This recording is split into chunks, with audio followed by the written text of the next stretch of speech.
ব্রাহ্মসের detail breakdown নিয়ে এটা আমাদের দ্বিতীয় ভিডিও এই সিরিজটা। পার্ট 1টা যদি না দেখে থাকেন প্লিজ গিয়ে দেখে নিন, যেখানে কিন্তু ব্রাহ্মসের স্পেসিফিকেশন, ফিচার্স এইগুলো কিন্তু আমরা মেনলি ডিসকাস করেছি। আর এই পার্টে আমরা ডিসকাস করছি যে ব্রাহ্মস কেন এত ইম্পর্টেন্ট এবং এটা ভারতীয় মিলিটারি এবং ভারত একটা দেশকে কিভাবে কতগুলো অ্যাডভান্টেজ তৈরি করে দিতে পারে। প্রথমেই যেটা দেখার যে এটা ভারতীয় মিলিটারির ক্ষেত্রে এত ইম্পর্টেন্ট কেন, তার একটাই কারণ, সেটা হচ্ছে যে আমাদের যারা ডাইরেক্ট কনফ্লিক্টিং নেবার, ভারত কিন্তু এমন একটা দেশ নয় যে পৃথিবীর 14টা যুদ্ধে জড়িয়ে আছে। যেমন পাকিস্তান জড়িয়ে থাকে, যেমন আমেরিকা জড়িয়ে থাকে, রাশিয়া জড়িয়ে থাকে, ইরান জড়িয়ে থাকে। আমাদের মিলিটারি নিডগুলো কিন্তু আলাদা। আমাদের একটা রোগ নেবার আছে পাকিস্তান, এবং চায়নার সাথেও আমাদের একটা কম্পিটিটিভ স্পিরিট আছে। অতএব আমাদের যে বেস অফ অপারেশন, মানে যতটা এরিয়া আমরা মিলিটারিলি অপারেট করি সেটা কিন্তু কম। হ্যাঁ, এখন ইন্ডিয়ান ওশান রিজিয়নটা কিন্তু একটু হট হচ্ছে, কারণ প্যাসিফিকে একটা যুদ্ধ হওয়ার সম্ভাবনা তৈরি হচ্ছে, তাও সেগুলো কিন্তু আমাদের নেবারহুডে। তাই ব্রাহ্মসের এখনও কোনো বিশাল লং রেঞ্জ ভ্যারিয়েন্ট ইন্ডিয়া থেকে চালাবো, আমেরিকায় গিয়ে পড়বে, এইসব কিন্তু তৈরি করার আমাদের দরকার নেই, এটা প্রথমেই বুঝতে হবে। দ্বিতীয় নম্বর যে জিনিসটা হচ্ছে যে পাকিস্তান চায়নার সাথে আমরা অলরেডি যেটা দেখেছি যে যুদ্ধ কিন্তু ইভলভ করেছে। এক সময় ল্যান্ড ইনভেশন হতো, যুদ্ধ মানে ট্যাঙ্ক চলতো, তারপর আস্তে আস্তে এয়ারফোর্সের কাছে চলে গেল যুদ্ধ, এয়ার সুপ্রিমেসি দিয়ে যুদ্ধ ডমিনেট বা ডিকটেট করা হতো, এবং আজকের দিনে কিন্তু ম্যানলেস এয়ার কম্ব্যাটে যুদ্ধ চলে গেছে।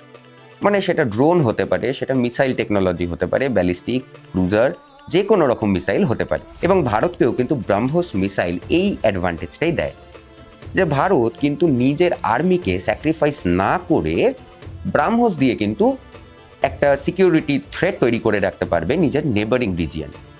এই ব্রাহ্মস কিন্তু চায়নার সাথে যদি ভারতের কোনো দিন কোনো রকম ঝামেলা হয়, তাহলে ব্রাহ্মস কিন্তু মোটামুটি আপনার স্ট্রেট অফ মালাক্কা অব্দি পৌঁছতে পারবে, ইন্ডিয়ার কাছে এরকম পজিশনস আছে। এবং পাকিস্তানে অপারেশন সিন্দুরে ব্রাহ্মস কি তেহেলকা মাচিয়েছে তার জন্য স্যাটেলাইট ইমেজারি যথেষ্ট, যেগুলো কিন্তু এখন ইন্টারনেটে ওয়াইডলি অ্যাভেলেবেল। সেটা নূর খান এয়ারবেস হোক বা পাকিস্তানের অন্য কোনো এয়ারবেস হোক, একটা ব্রাহ্মসের কত বড় ইম্প্যাক্ট হতে পারে সেটা কিন্তু সারা পৃথিবী নিজের চোখের সামনে দেখেছে। এবং এর থেকেই যেটা হয়েছে যে সারা পৃথিবীর অনেক দেশ যারা বিশেষ করে আমেরিকান মিলিটারি ইকুইপমেন্টের ছাতার তলায় থাকতো, তারা কিন্তু আমেরিকার ভূমিকা এবং ইন্ডিয়ার যেই দুর্দান্ত টেকনোলজি যেটা ইন্ডিয়া রাশিয়ার সাথে মিলে বানিয়েছে, সেইটা থেকে কিন্তু তারা খুব ইমপ্রেসড হয়েছে, বিশেষ করে ব্রাহ্মসের পারফরমেন্সে ইন অপারেশন সিন্দুর। এবং তারপর কিন্তু আমরা দেখেছি যে এক ঝাঁক দেশ যারা কিন্তু ভারতের সাথে এসে ডিল করেছে ব্রাহ্মস মিসাইলটা কেনার তাদের নিজেদের ডিফেন্সের জন্য। এর মধ্যে আমরা ইউএইর কথা শুনেছি, ফিলিপিন্সের কথা শুনেছি, ইন্দোনেশিয়ার কথা শুনেছি, ভিয়েতনামের সাথে কথা চলছে, এমনকি জাপান, অস্ট্রেলিয়া, নিউজিল্যান্ড এরাও কিন্তু কন্টেন্ডার হতে পারে। এবং ব্রাহ্মস কিন্তু আজকের দিনে এই যে পুরো ইন্ডো প্যাসিফিক রিজিয়নটা আছে এবং সঙ্গে মিডল ইস্টেরও কিছুটা জায়গাকে কিন্তু ব্রাহ্মস প্রোটেক্ট করছে। এবং এটা কিন্তু একটা ডেটারেন্ট মিসাইল, মানে আপনার কাছে ব্রাহ্মস থাকলে আপনার অপোজিশন কিন্তু আপনাকে খুব হালকাতে নেবে না। এবং অন্য দেশ আমাদের ব্রাহ্মস কিনলে আরও দুটো রকম সুবিধা আমাদের হয়। একটা হচ্ছে একটা কূটনৈতিক সুবিধা, যে আপনার থেকে একটা দেশ আপনার ওয়েপন সিস্টেম কিনছে, তার সাথে আপনার সম্পর্ক ভালো হবে, এটা তো স্বাভাবিক। এবং আস্তে আস্তে সেই সম্পর্ক থেকে ট্রেড, কমার্স ইত্যাদি ইত্যাদি এর ওপরেও কিন্তু ছায়া পড়ে। তাই ব্রাহ্মস কিন্তু নিজে একটা মিসাইল হয়ে ভারতকে একটা অদ্ভুত মার্কেট পৃথিবীতে খুলে দিচ্ছে। এবং এরকম মার্কেট ভারত নিজের ইতিহাসে কোনোদিন দেখেছে কিনা বা ভারতবাসীরাও স্বপ্ন দেখেছে কিনা, আমি মাঝে মাঝে অবাক হয়ে ভাবি যে ভারত একদিন সেই দেশ হবে যার মিসাইল টেকনোলজি কেনার জন্য পৃথিবী লাইন দেবে। আমার মনে পড়ে 1999 সালে যখন কার্গিল যুদ্ধ হচ্ছিল, তখন কিন্তু ওয়েস্টের যে আমাদের ওপরে ব্যান ছিল, যে স্যাংশন ছিল, তার জন্য কিন্তু ভারত মিসাইল পেত না সারা পৃথিবীতে। এবং তখন যদি ইসরায়েল আমাদের মিসাইল দিয়ে হেল্প না করতো, কে জানে কার্গিলের ফলাফল কী হতো। এবং মাত্র কয়েক বছরে ভারত নিজেকে এমন জায়গায় নিয়ে আসতে পেরেছে যেখানে কিন্তু ভারত পৃথিবীর সব থেকে সফিস্টিকেটেড ক্রুজ মিসাইলের এক্সপোর্টার।